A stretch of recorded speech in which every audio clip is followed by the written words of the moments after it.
Cause this world's not blurry. From comics to movies, he's got it all. He's an Outpost nerd living in a geeky world with his lightsaber shining. He's a Star Wars swerver. Galaxies and adventures will take you there, take you there. He's an Outpost nerd, no one can compare. Nerd power. Yeah, he's the king of nerds, catching out there. What's up, my nerd geeks and dweebs? How's it going? Welcome to another transmission from the Outpost Nerd. I am the nerd of the Outpost, and I hope everyone's having a great day today. It's another sun-filled Florida Saturday, and I'm enjoying it. Hey, cool gamer, how's it going? Glad you're here. Eris, thanks for the love. Thanks for sharing too. Today I'm talking about one of my favorite franchises, Ghostbusters, specifically the newest movie, Ghostbusters Frozen Empire. I went and saw it last week or 2 weeks ago, opening weekend, and I enjoyed it. It wasn't a perfect movie, but I enjoyed it for the most part. The nerd gives it probably a 7 out of 10. There were some things I didn't like, some casting that I really did not like. But no movie's perfect. If I wanted a perfect movie, I'd go make it myself. But I enjoyed it. I thought it was a good addition to the franchise. I was glad that it went back to its roots in New York. We saw a lot of characters that were callbacks to the first movie.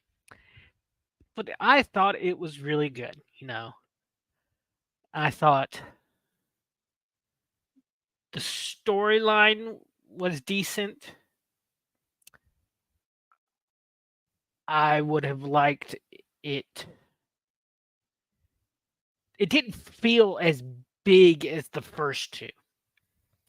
One of my criticisms is New York City didn't feel big in this movie. It didn't feel like its own character like it did in the first two movies. New York is its own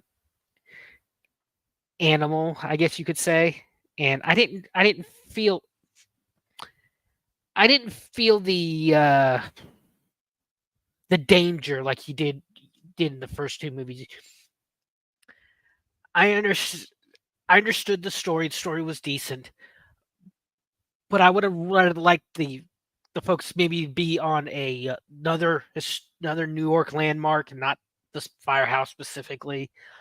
But it was a decent movie. It was. I would recommend it.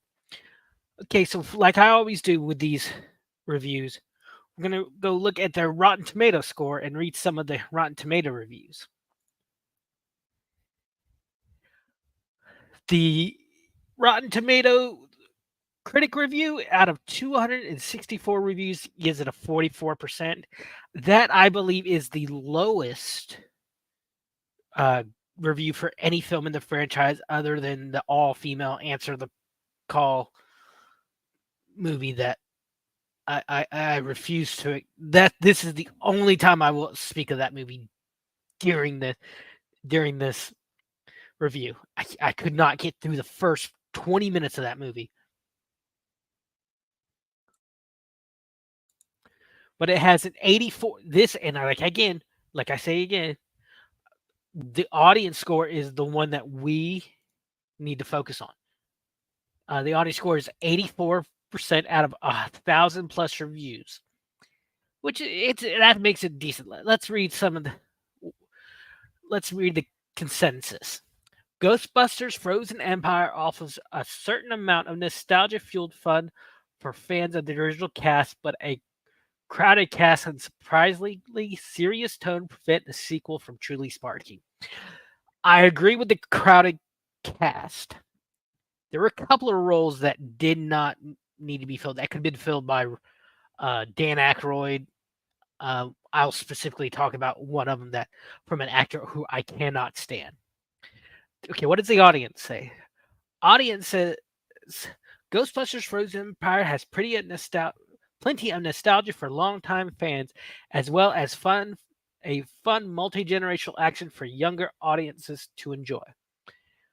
Yeah, and I think that's why they've kind of gone with the younger characters little more to get that younger audience in. Let's see what else is the audience saying. Raleigh, I liked the action and seeing the original actors from the first Ghostbusters movies.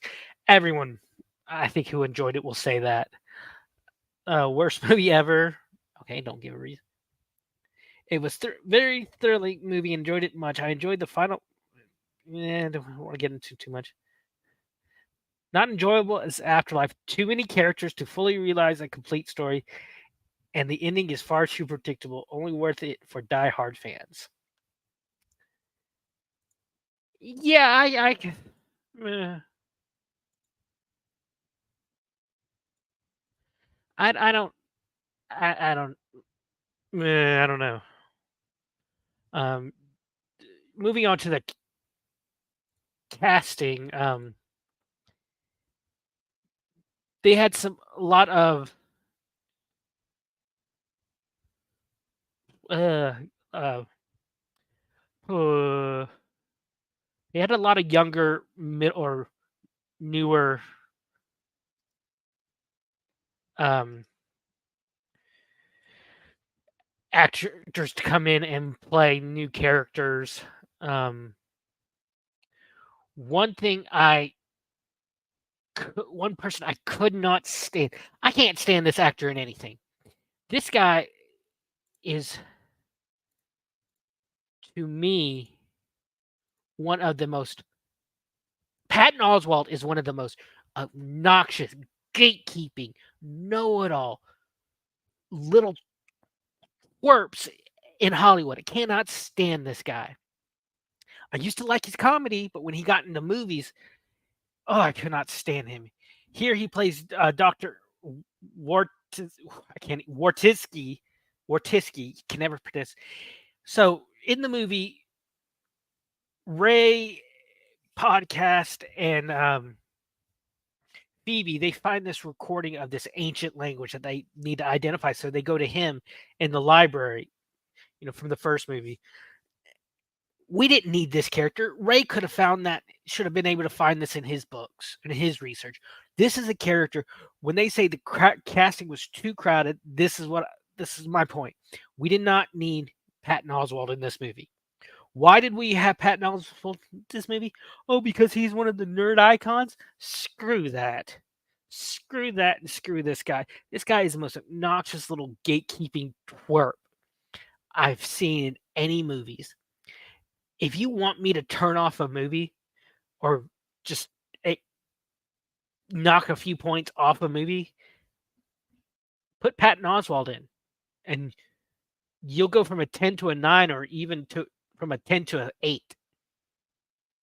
I would have added this movie would have probably been Patton Oswalt being in this movie knocked it down 1 point for me. Him and the other character who I think was completely uncalled for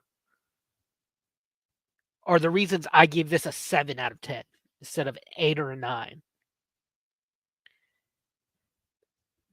It was for this movie, it would have saved them. I think it would have saved them money if they didn't need this character, and it would have saved them money and time if they had not written in this to please this guy, please one of the nerd icons. I hate calling him an icon, but he's so big. He's one of those. It's like Will Wheaton, him, Kevin Smith. They all think they're the Mount Rushmore of nerds, and it's awful. And all I gotta say for Patton Oswalt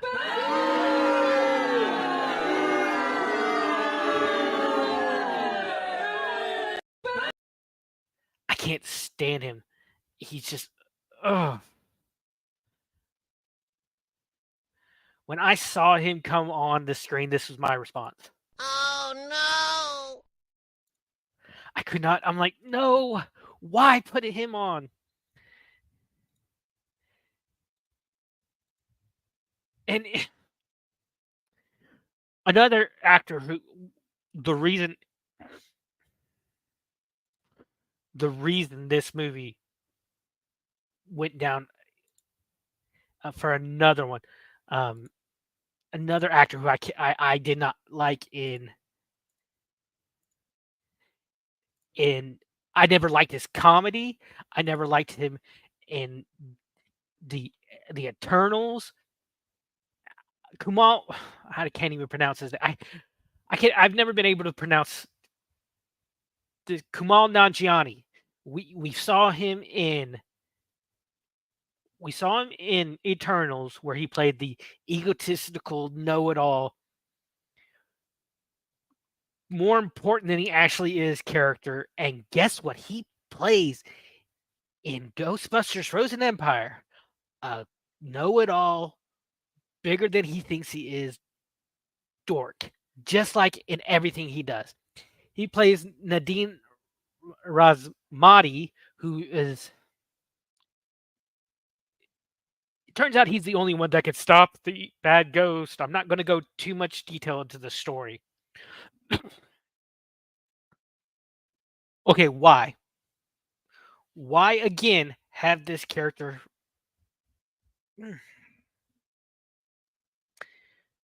This man cannot act.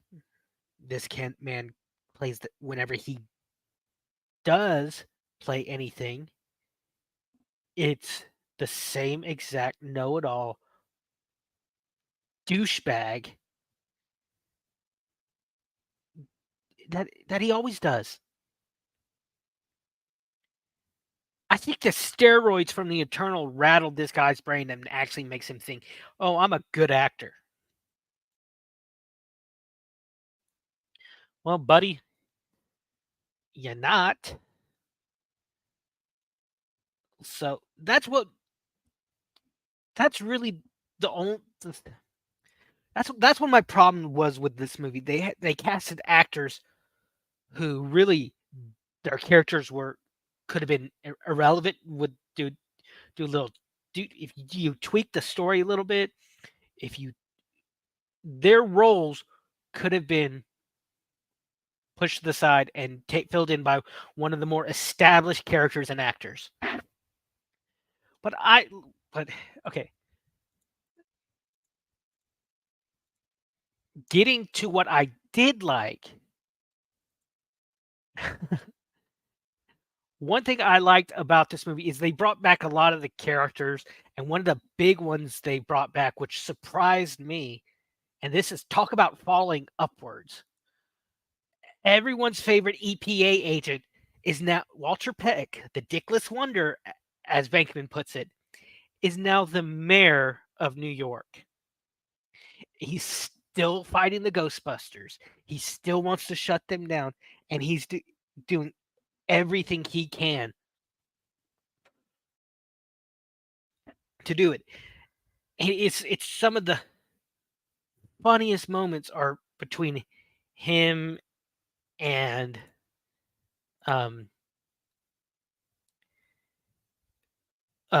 Ghostbusters. It was just such a good callback to the first movie. You know, he still, after everything that's happened, does not believe that the Ghostbusters are real.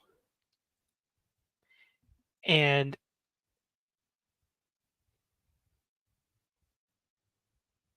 it's just it's really good when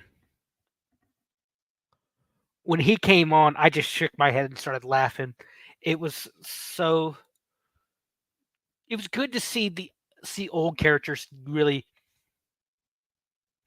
get a callback. You know, not just got four guys, but Peck, and we saw a couple of other cameos in the movie. The librarian administrator is the same one the librarian administrator that tries to stop Ray from going to the library is the same one from the first movie, and it was just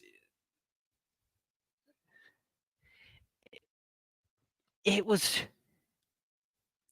it was just a really fun callback,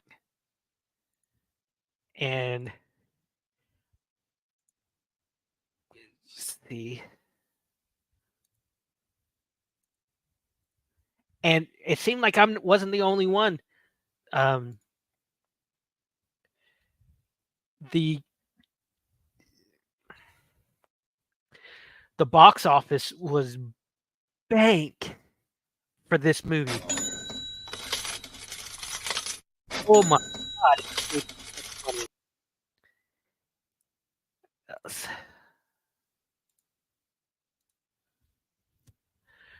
This is Box Office Mojo by IMDb. It made opening with in 4,300 theaters, $45 million. Let's see. Let's check the weekend. So it was a big drop. Here we have a drop of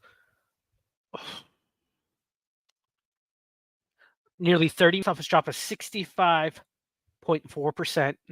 And I think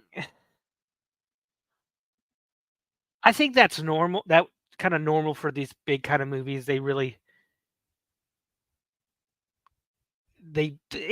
does kind of drop off. One, it's Easter weekend, and who's gonna go see Ghostbusters on the weekend? On Easter weekend, I should say. But I think for what was its budget?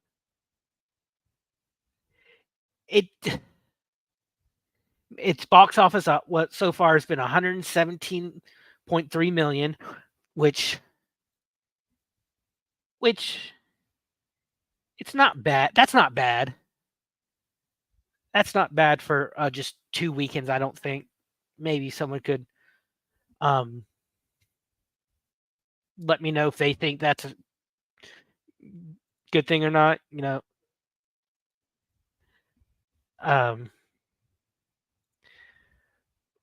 But another thing I didn't like, we didn't have one thing about the Ghostbusters, you want to see them busting ghosts. And we didn't really see that. We saw one car chase in the beginning. But that was pretty much it. And it was only one ghost. So I would have liked to see more of them going on calls. One thing I did like, one thing I thought was fun and I think really tugged on the heartstrings of a lot of OG fans. Like, I grew up watching it, and I'll get into that in a minute. But we had this green little pile of ooze come back, which I absolutely loved. And he lives in the firehouse now. He's like the little rat in the attic. Slimer comes back and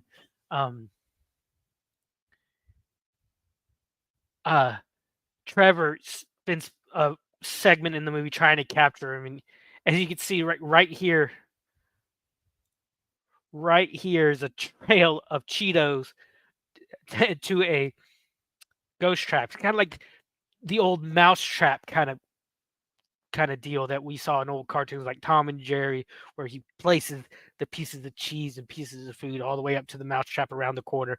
Because he's high here. Here's Finn right here with Trevor. Finn is the actor's name. Trevor with his proton pack. Yeah, production budget 100 million. Yeah, 2 times for production and advertising, so about 200 million break even. 3 weeks on, and it's made 100. It's been out 2 weeks actually. I went and saw it opening weekend. This is the 3rd weekend. Yeah, you're right. So it's been, yeah, but a lot of people don't. You gotta think a lot of people don't go to the movie theaters anymore. For like I said, I saw it opening weekend. I saw it the Saturday opening weekend, and there was probably a dozen people beside me, and the guy 4 or 5 seats to my right kept falling asleep and snoring. Movies don't, unless it's Marvel, and I mean old Avengers Marvel. You don't really have movies making so much money, but and, and like I said, Kaiser, a lot of the actors, some of the actors, they could have just rewritten their characters, written them out, and they would have saved probably a couple of million. So a lot of that, I think, was on the writers, directors, and producers. You know that. Um,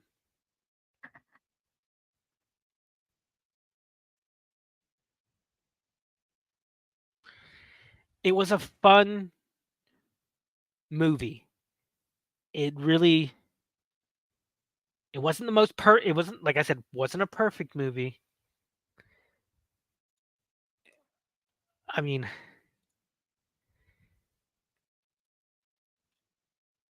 it could have been better, but it was decent. Like I said, I give it a 7 out of 10. But when a couple of these actors came on, I just actors. Um,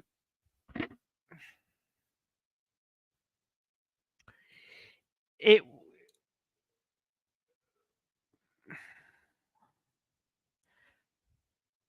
the effects.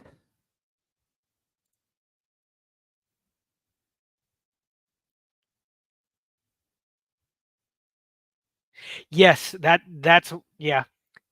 Kaiser says, I think if they didn't have all the middle production bloat, this movie could have been the exact same and budgeted for about 20 between 20 and 50 million. Too many middle managers in Hollywood. Yeah. Yeah. Did was this movie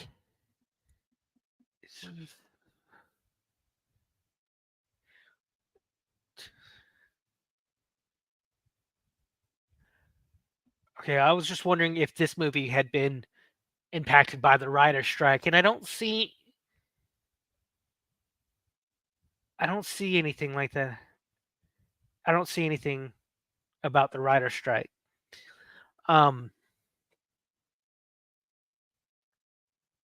See, I grew up watching Ghostbusters. I grew up in the 90s when they had the cartoons, both of them. There was one, Slimer and the Real Ghostbusters, and Extreme Ghostbusters.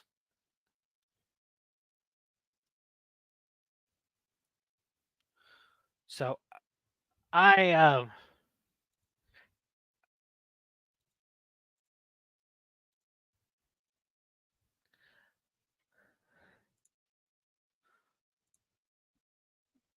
this is the version I grew up on. The cartoon version. You have Egon, who's actually voiced by Maurice LaMarche.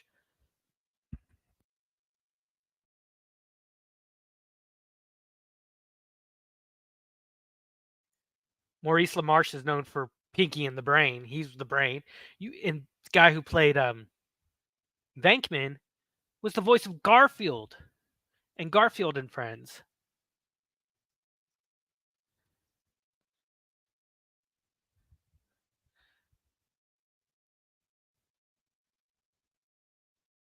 Let me see.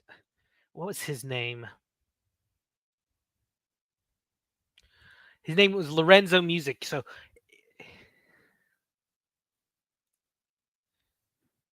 was it shot that long ago? It's Columbia Pictures, so it's Sony. The movie was shot before the strike, but post-production got held up. It was supposed to be debut last November, if memory serves.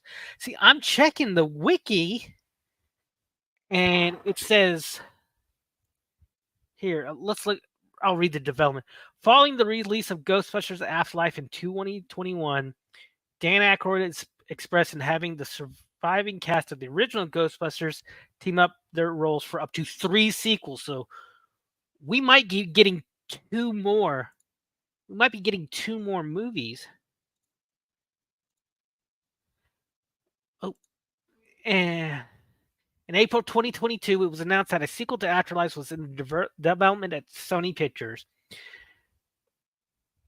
Reitman in 2022, Jason Reitman confirmed it under the working title Firehouse.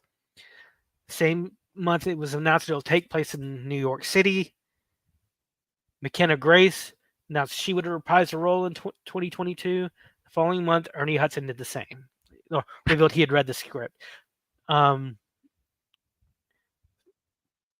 See, no, it was long. This movie was long after the writer's strike because the writer's strike happened in what, 2021?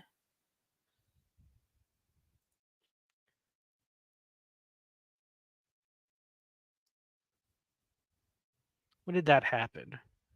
No, it happened in 2023. Was it really held up? I don't see it. Yeah. Uh,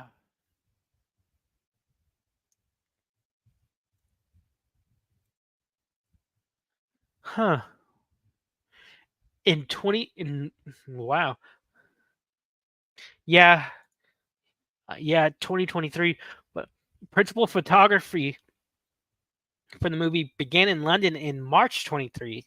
So it started during the strike under the working title Firehouse with Eric Spielberg, cinematographer.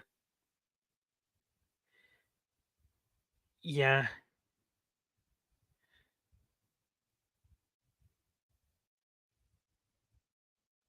Okay, so maybe I'd have to look into this more why it filmed during then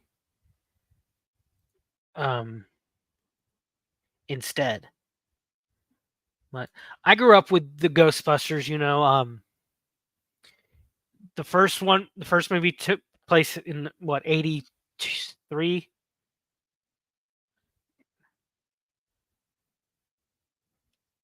and the in 84, and then in 87 we had the second one, if I'm not mistaken, in 89. So I was 2 years old when the second Ghostbusters came out, and then we had the real Ghostbusters come out during the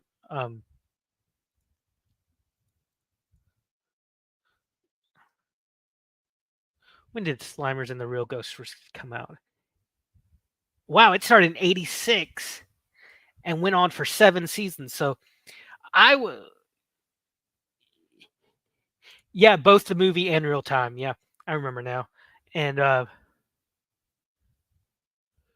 we had Maurice LaMarche as Egon, as Venkman Lorenzo Music, who was known for the voice of Garfield on the Garfield and Friends TV show. Buster Jones did Winston Zeddemore, and Frank Welker did Ray Stantz. Frank Welker is the voice of Megatron. He's the voice of Fred Jones. Been the voice of Fred Jones from Scooby Doo for, oh God, I think he's the original. And then Dave Coulier, when Lorenzo Music passed away, Dave Coulier, Joey, cut it out from Family Matters, or Full House. Family Matters. What is wrong with me? He came in and did Venkman, and then let's see.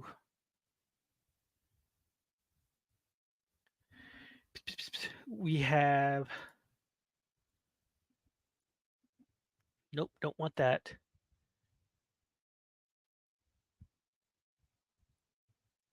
Here we go. Nope. Ugh. We had another version in. Let's see. We had another version from 97, September 1st to December 8th of 1997. We had, let's see. Nope, that's not what I want. Bustin makes me feel good. We had the Extreme Ghostbusters, which in the 90s there was a stint of everything being extreme, adding extreme to the title, which was supposed to make it more hardcore.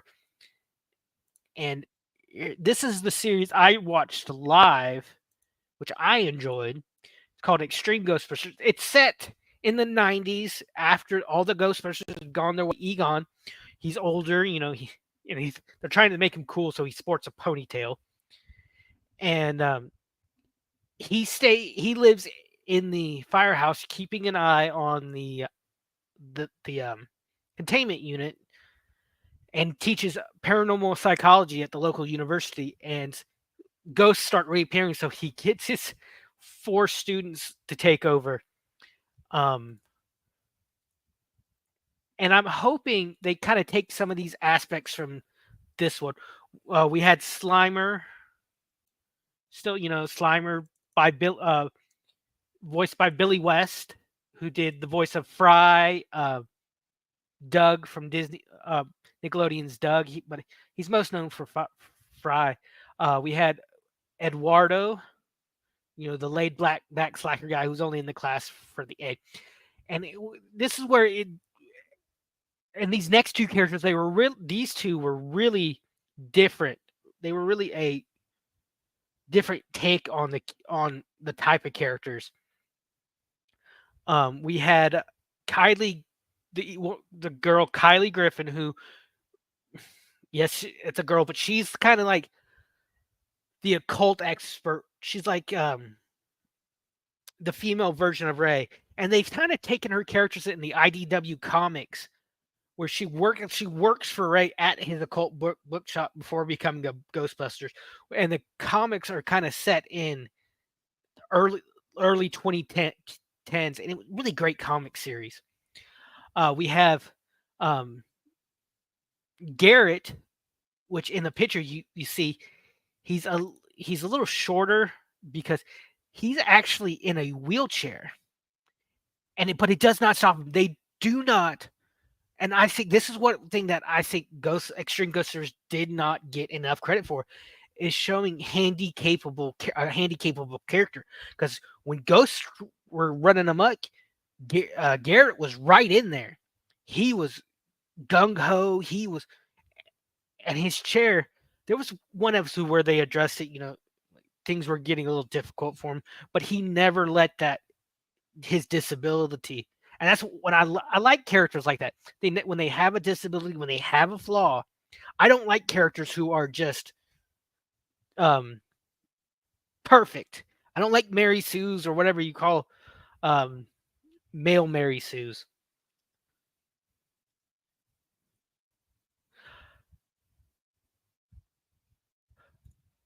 A Gary Stu, as I just looked it up. No. I like characters that have flaws and have obstacles to come over, and we don't see that. But here, and the last character we have Roland, who is actually voiced by Alfonso Ribeiro, Carlton from the Fresh Prince. It was a great sequel to a cartoon series I loved. And I'm hoping with if we get 2 more sequels to Afterlife, I'm hoping they start bringing in some of these characters, or if they can get the copyrights to these characters.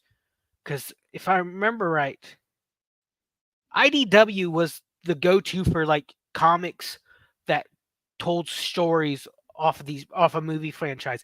They had a Transformers comic book series for a long time.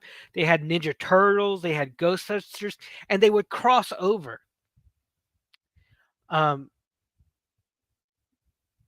One thing, there was an entire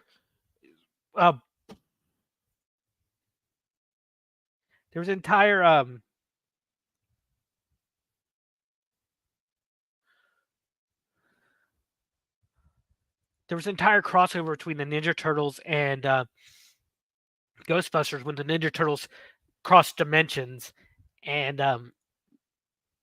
the Ghostbusters had to help them get back. It was really fun book series. It was a Transformers one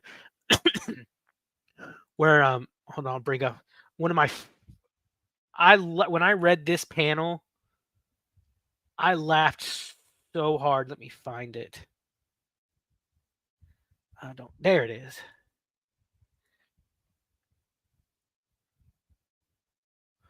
One of my this made me laugh so hard. Okay, in this crossover, um, Transformers are out in the universe, but in this crossover, Starscream is destroyed, completely obliterated, becomes a ghost, comes to Earth, and so this Transformer is sent to Earth and scans the Ecto One, becoming a Transformer called Ectotron, and he's really scientific. His weapon is a proton wand, just like the Ghostbusters. But they ride off to a busting site, and this is what Peter asks him. This made me laugh so hard when I read it. Peter asks him, says, "Let me ask you something. Is it weird we were just riding around inside you a minute ago?" Ectotron responds, he's like, "Let's just agree to never speak of it." Peter says, "Fair." Come on, that is something that I think that Transformers fans have always thought in the back of their head. Do Transformers find it weird that humans ride around inside of them and then the next moment they're fighting side by side, like person to person? Like, is that not weird? But the movie, I think, I mean, I was super excited about it. I had some money saved, so I splurged. Um, I got whoa. Let's had to zoom back out. I splurged on some souvenirs from the movie. They were giving at my local movie theater. They were not giving out the ghost trapped popcorn buckets that a lot of movie theaters were. They had a Stay Puft Marshmallow Man one that when you ordered a large popcorn, you'd get. And I bought this little Ghostbuster signed pillow. You know, I don't splurge that much. I don't go out and splurge. I don't go out to the bars. I don't go out to eat at restaurants. Uh, but I had set up money aside few months before to go see this movie. Just do a little budgeting, and they also had outside my local movie theater, they had a local. There are a lot of fan groups, and someone had brought out their own little Ecto One. You know, they had a little Slimer statue. These guys, they had their Ghostbusters gear, proton packs, PKE meters, ghost traps. It was a lot of fun. It was a fun afternoon. And that week, I needed it. But the movie, like I said, with the cast that I didn't like, with the small feeling of New York, that's what I gave it a 7 out of 10.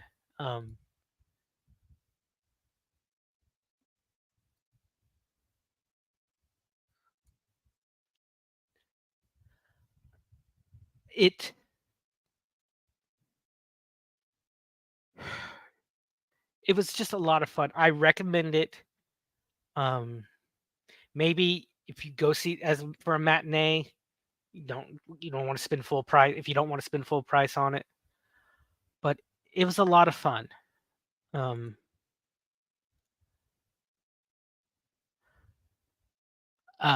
It was not woke. I don't feel it was woke. It's really, as a lot of people would say, unbreaded. Touchdown. Paper? Unbreaded.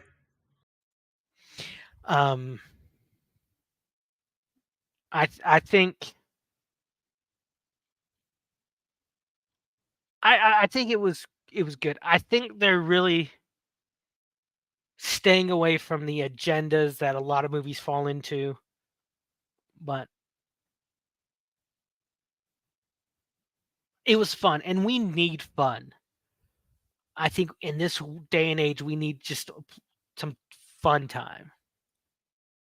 Take on me. Take on me. Take me on.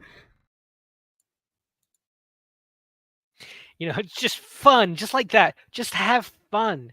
Movies are supposed to be fun. They're not supposed to be about they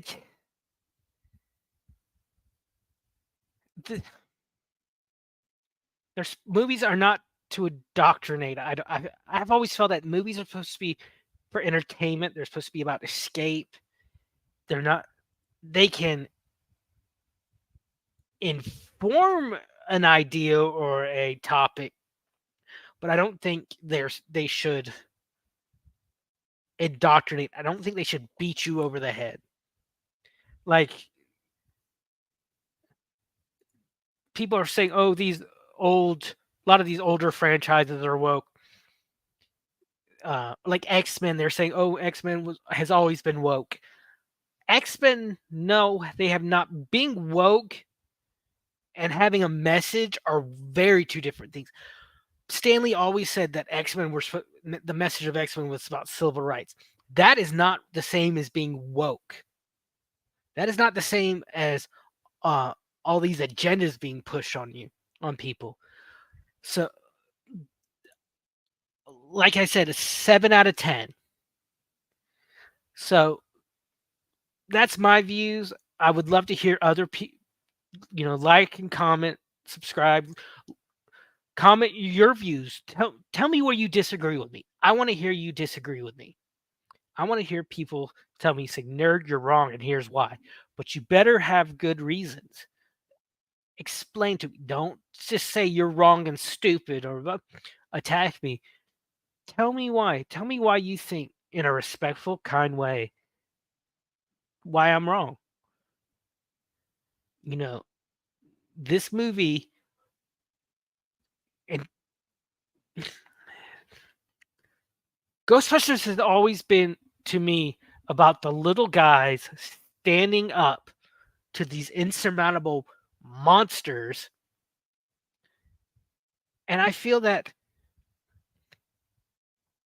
Afterlife and Frozen Empire have really taken on that, like the other two movies. It shows you with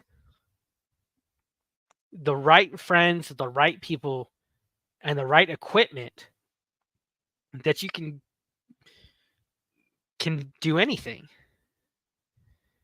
So that's what Ghostbusters has always meant to me, about the small little guy standing up and winning.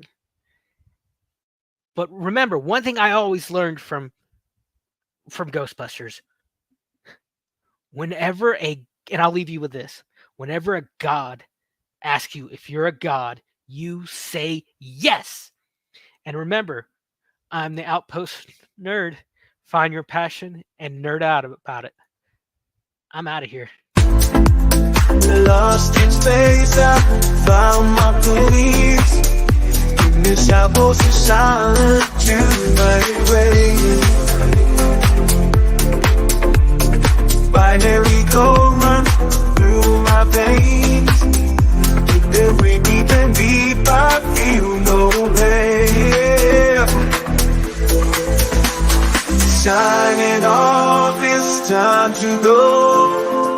Goodbye, my nerdy friends, see you later. I know through the stars we've shared this ride, but now it's time to say goodbye, farewell with pride.